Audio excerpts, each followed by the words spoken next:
Nogle fælder det selv, andre køber et juletræ på et tilfældigt gadehjørne. Men hvis valget af juletræ giver en for meget stress, så findes der nu råd. I Valsø på Sjælland har en mand nemlig fået en idé. Hos ham kan man nemlig leje et juletræ. De fleste har travlt op til jul. Også Rune Theil her. Ja, der er rimelig godt gang i den. Vi skal ud med 25 træer i dag. Men for at aflaste julestressede danskere har Rune Theil fået en idé. De er lidt frosne, de træer her, så de kan godt være lidt svære at få igennem. I hans firma, Nu er det jul.dk, kan du leje dit juletræ komplet med fod, pynt og stjerne. Så der var en til Nørrebro og Frederiksberg. Og så skal vi lige have det sidste net herovre, som skal til Rungsted. Ideen fik Rune Theil i England, hvor man kan lege små juletræer dyrket i en potte. Så.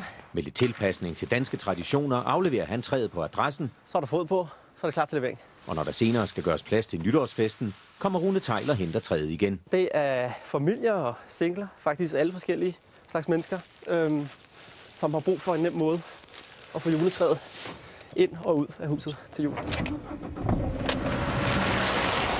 Dagens første udlejningsjuletræ og tilhørende pynt afleveres hos Susanne Detlefsen i Rungsted. Så står den der. Ej, hvad det er jeg rigtig glad for. Min bil er ikke stor nok, jeg kan ikke have det træ med hjem. Den bliver ikke beskidt, og de kommer og henter det igen. Det er så dejligt.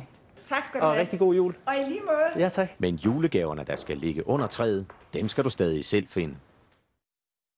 Og prisen for at leje et almindeligt juletræ begynder ved 300 kroner. Skal der pynt med, så koster det 650 kroner og op efter. Og så kan jeg da tilføje, at det brugte juletræ, det ender som træflis. Jeg snakker om, nu skal vi have noget sport.